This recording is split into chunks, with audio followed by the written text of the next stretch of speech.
मैं इतनी स्ट्रेस थी कि अपना स्ट्रेस दूर करने के लिए मुझे स्पा जाना पड़ा, लेकिन वो भी फर्क नहीं पड़ा मुझे। तो सोचा कि जब तक मिसेस शाह को मैं देख नहीं लूंगी पर्सनली, तब तक मेरा स्ट्रेस दूर नहीं होगा। तुम यहाँ स्ट्रेस घटाने आई हो या हमारा स्ट्रेस बढ़ाने? हाँ। By the way, Mrs Shah दिखाई नहीं दे रही हैं। अभी भी बेड रेस्ट पे हैं क्या? नहीं, वो कहीं बाहर गई है, थोड़ी देर में आ जाएगी। ओके। तूफान की आहट मैंने शादी वाले दिन ही सुन ली थी, पर वो तूफान अभी तक आया क्यों नहीं? मैं यहाँ आग में घी डालने आई थी, पर यहाँ तो आग ही नहीं। कोई बात नहीं, आग नहीं तो चिंगारी तो होगी, और चिंगारी भड़काना मुझे बहुत अच्छी तरह से आता है। एक्चुअली उस दिन मिसेस शाह को हुआ क्या था? I mean, ऐसा कौन सा शॉक लग गया उन्हें जो वो बेहोश हो गई?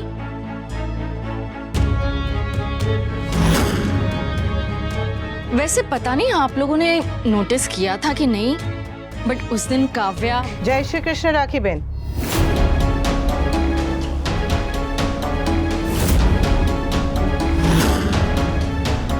Mrs Shah, I'm so happy to see you, Mrs. Shah. Thank God आप ठीक हैं।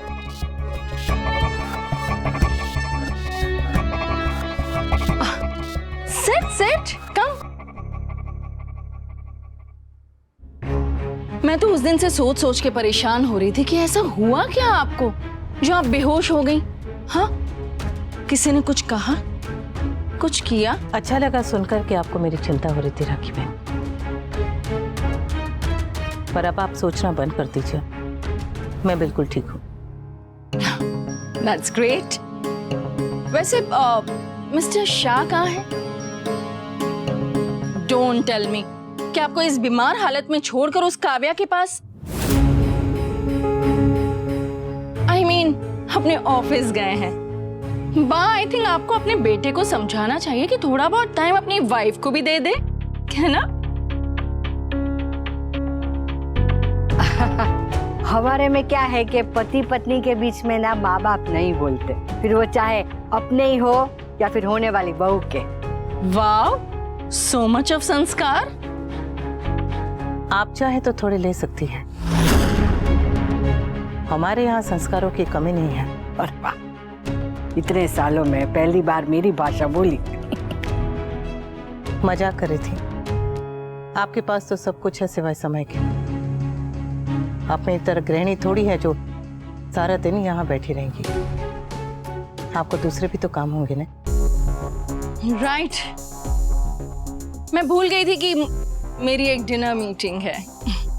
एनीवेज मैं चलती हूँ, but you take care. Okay ji. जय श्री कृष्ण। आइए आइए।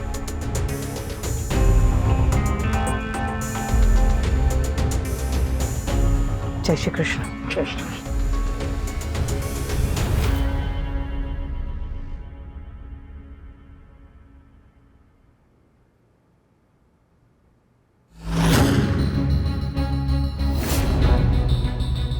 अच्छा हुआ तीखी मिर्ची चली गई।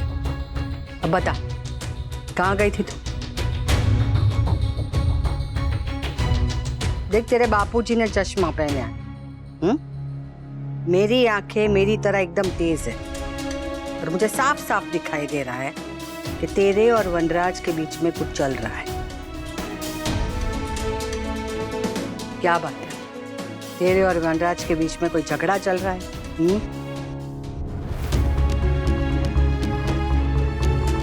देख, शादी में मैंने तुम्हें बेटी बोला था, इसका मतलब ये नहीं कि मैं तेरी सास नहीं रही है।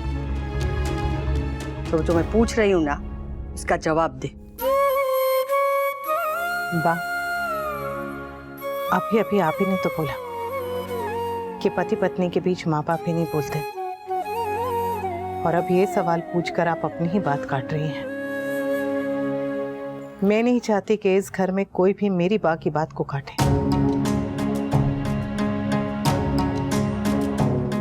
छत पे कपड़े सूख गए होंगे, मैं उतार के आती हूँ।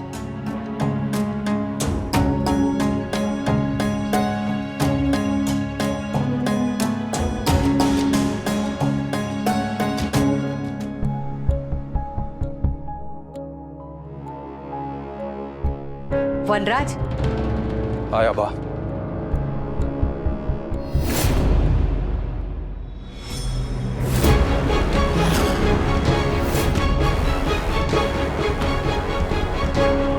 कब तक करोगे ये नाटक?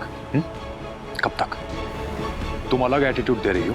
तुम्हारा लाडला बेटा तुम्हारा सिपाही बन के घूम रहा है और उधर बापू जी मुझसे पूछ रहे हैं कि बहू को क्या हो गया है। क्या जवाब दूं उन्हें? तुम्हें जवाब चाहिए था ना, मैंने दे दिए।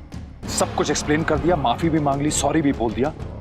लेकिन तुम अब भी इस बात को च्युइंगम की तरह खींचे चली जा रही हो। ये एटीट्यूड दिखाना बंद करो और बात को खत्म करो। मेरी बात समझ में आ रही है कि नहीं? मैंने तुम्हें एक्सप्लेन कर दिया था ना, बता दिया था ना कि काव्या मुझे ब्लैकमेल कर रही थी। उसके और मेरे बीच में अब कुछ नहीं है।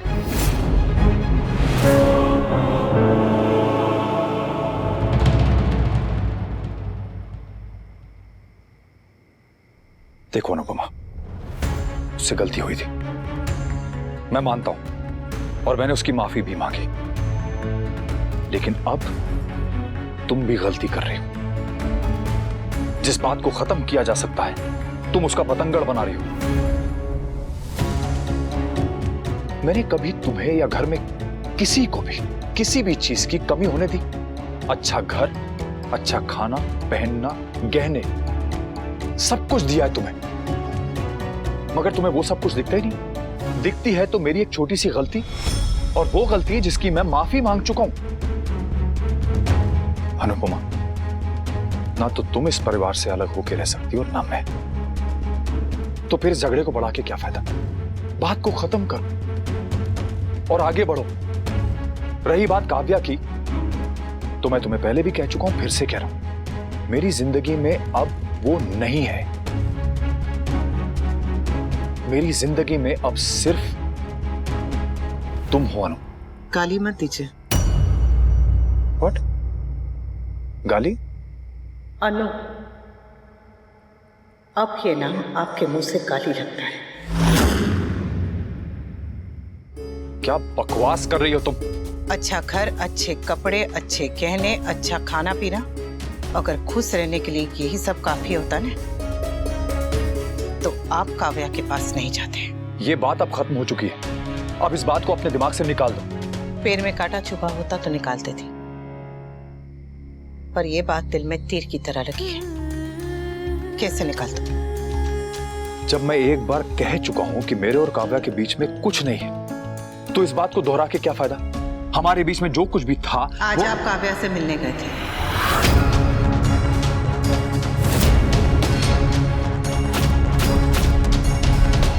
और जब मैं वहां गई तब आप भी वहीं थे।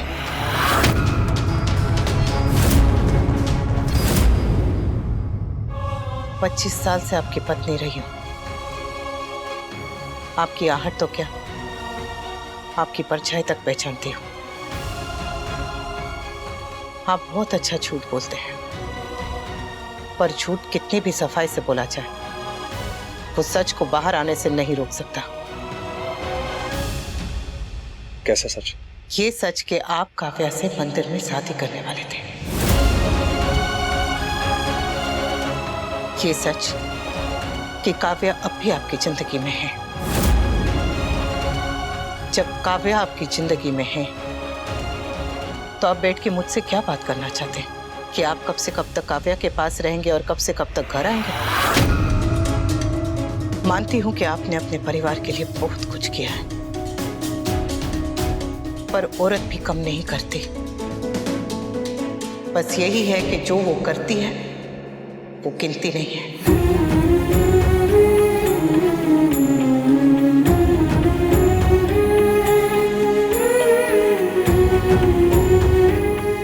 एक बात फिर से पूछने का मन कर रहा है।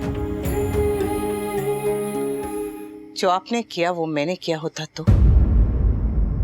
अगर मेरे किसी गैर मर्द के साथ संबंध...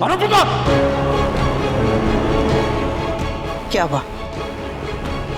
बात चुप गई। बताइए ना,